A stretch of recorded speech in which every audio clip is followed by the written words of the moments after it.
Student, इस video में हम क्लास 12 फिजिक्स के एक मोस्ट इंपॉर्टेंट टॉपिक को समझेंगे जिसका नाम है कूलाम का नियम। तो हम इस वीडियो में कूलाम के नियम के बारे में डिस्कस करेंगे। तो देखिए हम क्या क्या पढ़ेंगे इस वीडियो में। सबसे पहले ये समझिए, हम पढ़ेंगे सबसे पहले कूलाम का नियम क्या होता है। दूसरा, हम कूलाम के नियम को चित्र के साथ समझेंगे। तीसरा, कूलाम के नियम का सूत्र क्या होता है। और चौथा, जितने भी टॉपिक हैं इस नियम से संबंधित उसको हम इस वीडियो में डिस्कस करेंगे। तो अगर आपको इसे समझना है तो वीडियो को लास्ट तक देखते रहें, और चैनल पर नए हैं तो चैनल को सब्सक्राइब कर लें, क्योंकि क्लास 12 बोर्ड एग्जाम की तैयारी इस चैनल पर लगातार कराई जा रही है। तो देखिए, सबसे पहले हम नियम को समझने से पहले ये समझ लेते हैं कि इसे किसने दिया था और कब दिया था। तो देखिए, यहां पर मैंने इसे लिखा है कि किसने दिया था कूलाम के नियम को। तो सन 1785 ईस्वी में फ्रांसीसी वैज्ञानिक कूलाम ने, तो 1785 ईस्वी में इन्होंने दिया था नियम। और किसने दिया था? कूलाम ने दिया था। तो कूलाम का नियम से ही पता चलता है कि कूलाम ने इसके नियम को दिया था। ठीक है। तो उनने प्रयोगों के आधार पर दो आवेशों के बीच लगने वाले या फिर कार्य करने वाले बल के संबंध में एक नियम दिया जिसे हम कूलाम का नियम कहते हैं। यानी कि कूलाम ने सन 1785 ईस्वी में, जो कि एक फ्रांसीसी वैज्ञानिक थे, उन्होंने दो आवेशों के बीच कार्य करने वाले बल पर एक नियम दिया था जिसे हम कूलाम का नियम कहते हैं। अब चलिए हम नियम को समझ लेते हैं। ये तो था बेसिक कि किसने दिया था, कब दिया था। तो नियम देखिए क्या है इनका, इसको पहले पढ़ लेते हैं, फिर चित्र के साथ हम और भी आसानी से समझेंगे। तो देखिए, दो स्थिर बिंदु आवेशों के बीच लगने वाला आकर्षण अथवा प्रतिकर्षण बल, ठीक है, दोनों आवेशों की मात्राओं के गुणनफल के अनुक्रमानुपाती तथा उनके बीच की दूरी के वर्ग के व्युत्क्रमानुपाती होता है। यानी कि इनका सीधा सीधा नियम जो था, मैं आपको चित्र की सहायता से यहां पर समझाऊंगा कि किस प्रकार से इन्होंने अपना नियम दिया था। तो क्या कहा इन्होंने कि दो स्थिर बिंदु आवेशों के बीच, जैसे देखिए ये मान लीजिए ये एक आवेश है, ठीक है, और यहां पर भी इस साइड में भी एक आवेश है, ठीक है। अब इन्होंने कहा कि दो आवेशों के बीच लगने वाला आकर्षण अथवा प्रतिकर्षण बल, ठीक है, इसको हम मान लेते हैं Q1। फर्स्ट आवेश को Q से आवेश को Q से डिनोट करते हैं, आपको पता होगा। दूसरा मान लेते हैं Q2। अब देखिए, दो स्थिर बिंदु आवेशों के बीच लगने वाला आकर्षण अथवा प्रतिकर्षण बल, इन दोनों आवेशों के गुणनफल के अनुक्रमानुपाती, और इन दोनों के जो बीच की दूरी है, इन दोनों के बीच की दूरी क्या है, यहां पर ये दोनों आवेश हैं आपका, और यहां पर इनके बीच की दूरी जो है वो है, मान लेते हैं हम लोग R, यानी कि इनके बीच की दूरी R है, स्मॉल r, ठीक है। तो अब इस नियम की सहायता से हम सूत्र समझेंगे कि कैसे हम सूत्र को इससे समझ सकते हैं। तो इन्होंने कहा कि दो स्थिर बिंदु आवेशों के बीच लगने वाला आकर्षण अथवा प्रतिकर्षण बल इन दोनों आवेशों के गुणनफल के अनुक्रमानुपाती तथा इनके बीच की दूरी के वर्ग के व्युत्क्रमानुपाती होता है। तो चित्र यही आपका है, सिंपल सा है, आप लोग आसानी से बना सकते हैं। इसका PDF भी मैं डिस्क्रिप्शन में दे दूंगा। अब चलिए समझते हैं। देखिए हमने यहाँ पर क्या लिखा है, अब हम सूत्र समझेंगे कि इसका सूत्र कैसे समझे। यदि दो बिंदु आवेश मान लीजिए Q1 व Q2 हैं, जैसा कि मैंने आपको ऊपर बताया, ठीक है, एक दूसरे से R दूरी, स्मॉल r दूरी पर स्थित हैं, यहाँ पर मैंने चित्र में समझाया, तो उनके बीच लगने वाला बल, अब यहाँ पर हम समझेंगे कूलाम के नियम का सूत्र हम यहाँ पर समझने वाले हैं, ठीक है। तो देखिए इन्होंने कहा था कि दो स्थिर बिंदु आवेशों के बीच लगने वाला आकर्षण अथवा प्रतिकर्षण बल, यानी कि इनका सबसे पहले कहना था कि F अनुक्रमानुपाती, क्या कहा था इन्होंने, Q1 का मतलब पहला आवेश, ठीक है, या फिर आप कह सकते हैं दोनों आवेशों के गुणनफल के, तो Q1 इंटू Q2 इन्होंने बताया था। तो ये आप मान लीजिए इक्वेशन फर्स्ट, ठीक है। और इन्होंने क्या बताया आगे कि F व्युत्क्रमानुपाती, ठीक है, 1/r², यानी कि इनके बीच की, दोनों आवेशों के बीच की दूरी के वर्ग के व्युत्क्रमानुपाती होता है। तो व्युत्क्रमानुपाती जब रहेगा तो 1/r² यहाँ पर, ठीक है, इन्होंने ये बताया था। अब देखिए हम यहाँ पर इसको मान लीजिए इक्वेशन फर्स्ट, ठीक है, और इसको मान लीजिए इक्वेशन सेकेंड। अब समीकरण 1 व 2 से, तो यहां पर हम लोग अब सूत्र समझेंगे समीकरण 1 व 2 से। तो अगर हम लोग यहां पर इनके नियम को समझें तो सीधा सीधा यहां पर हो जाएगा F अनुक्रमानुपाती,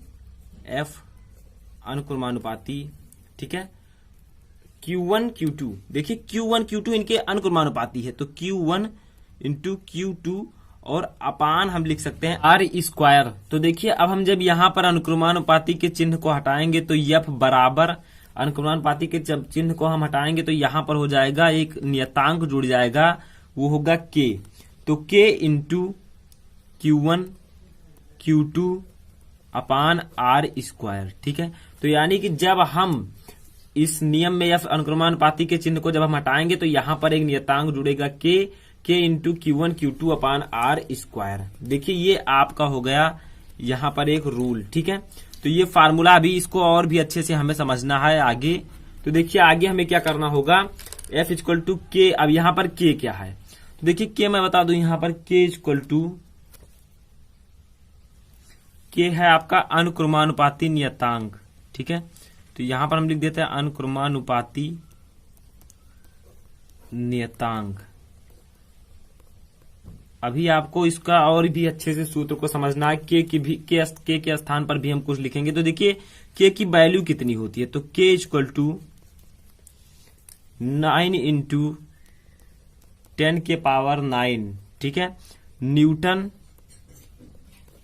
metre square, newton metre square प्रति कूलाम।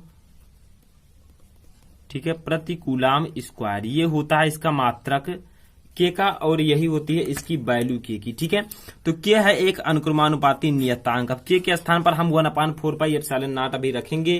तो इतना समझ में आया कि आपको जब आप F बराबर F ये अनुक्रमानुपाती का चिन्ह हटाएंगे तो यहाँ पर एक नियतांक आ जाएगा K equal to K into Q1 Q2 upon R square, ये हो जाएगा। और K जहां पर है अनुक्रमानुपाती नियतांक, और यहां पर इसकी वैल्यू होती है 9 इंटू 10 के पावर 9 न्यूटन मीटर स्क्वायर प्रति कूलाम स्क्वायर। अब चलिए आगे बढ़ते हैं, आगे इसको और भी अच्छे से समझते हैं कि क्या होगा। ठीक है, तो देखिए अगर हम K की वैल्यू यहां पर समझिए,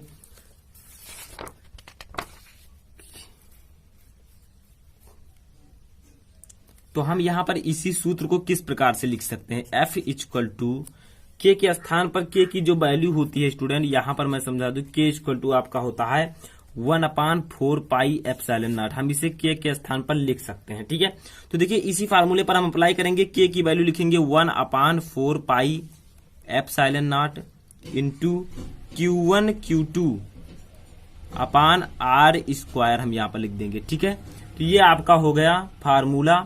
अब आगे देखिए, ये आपका यही है कूलाम के नियम का ओरिजिनल फार्मूला। इसी पर आपके वेस्ड न्यूमेरिकल्स पूछे जाते हैं, तो यही आपका वेरी इंपॉर्टेंट फार्मूला है। यानी कि 1/K के स्थान पर हम 1/4 पाई एप्सिलॉन नॉट रख देंगे, क्योंकि यही इसकी वैल्यू होती है। अब चलिए हम देखते हैं 1/4 पाई एप्सिलॉन नॉट की वैल्यू कितनी होगी। तो मैंने आपको बताया था कि K की वैल्यू होती है 9 इंटू 10 के पावर 9 न्यूटन मीटर स्क्वायर प्रति कूलाम स्क्वायर। तो वही आपका होगा 1/4 पाई एप्सिलॉन नॉट की भी वैल्यू होगी। तो चलिए उसे भी लिख लेते हैं हम यहाँ पर। तो यहाँ पर बच्चों आपका जो F है, पहले इसको लिख दें, F इक्वल टू ये आपका है बल। ठीक है, जो दोनों आवेशों के बीच लगता था। और भी समझते हैं एप्सिलॉन नॉट क्या है। एप्सिलॉन नॉट आपका है निर्वात की वैद्युतशीलता। ठीक है, निर्वात की वैद्युतशीलता, वैद्युतशीलता। ठीक है, पाई तो आपका जानते हैं, पाई वैसे ही है। और उसके बाद में Q1 क्या है, पहला आवेश, Q2 है दूसरा आवेश, और R है दोनों आवेशों के बीच की दूरी। ठीक है, ये है आपका कूलाम का नियम। तो देखिए हमने यहाँ पर आपको बताया कि एप्सिलॉन नॉट निर्वात की वैद्युतशीलता है। तो 1/4 पाई एप्सिलॉन नॉट की जो पूरी वैल्यू होती है वो मैंने आपको पहले बता दिया है। क्योंकि इसे K के स्थान पर प्रयुक्त किया गया है, तो इसकी वैल्यू होती है 9 इंटू 10 के पावर 9 न्यूटन मीटर स्क्वायर प्रति कूलाम स्क्वायर। ठीक है, तो ये इसकी वैल्यू होती है। तो यही पूरा आपका था कूलाम का नियम। पीडीएफ में डिस्क्रिप्शन में दे दूंगा। तो F equal to 1/4 pi epsilon naught Q1 Q2 upon R square, ये कूलाम का नियम है। जहां F है बल, एप्सिलॉन नॉट है निर्वात की वैद्युतशीलता, F है दोनों आवेशों के बीच लगने वाला बल। ठीक है, और 1/4 पाई एप्सिलॉन नॉट की जो वैल्यू होती है वो होती है 9 इंटू 10 के पावर 9। यही आपके काम आएगा आपके न्यूमेरिकल को सॉल्व करने में, यही फार्मूला और ये वैल्यू। ठीक है, तो ये आपको आई होप कि समझ में आ चुका होगा पूरा कूलाम का नियम क्या है।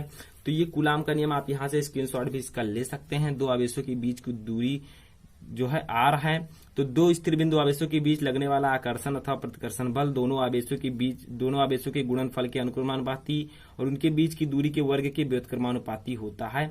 ये था कूलाम का नियम। ठीक है, फार्मूला भी आपको यहाँ पर मैंने समझाया, यहाँ पर ये है कूलाम के नियम का फार्मूला। तो आई होप आपको कूलाम का नियम अच्छे से समझ में आ चुका होगा। और भी अगर किसी टॉपिक में आपको दिक्कत है तो आप मुझे कमेंट करके बता सकते हैं, मैं उस पर वीडियो बनाने की कोशिश करूंगा। तो स्टूडेंट, इस वीडियो में फिलहाल इतना ही, और PDF आप डाउनलोड कर लीजिएगा। Thank you.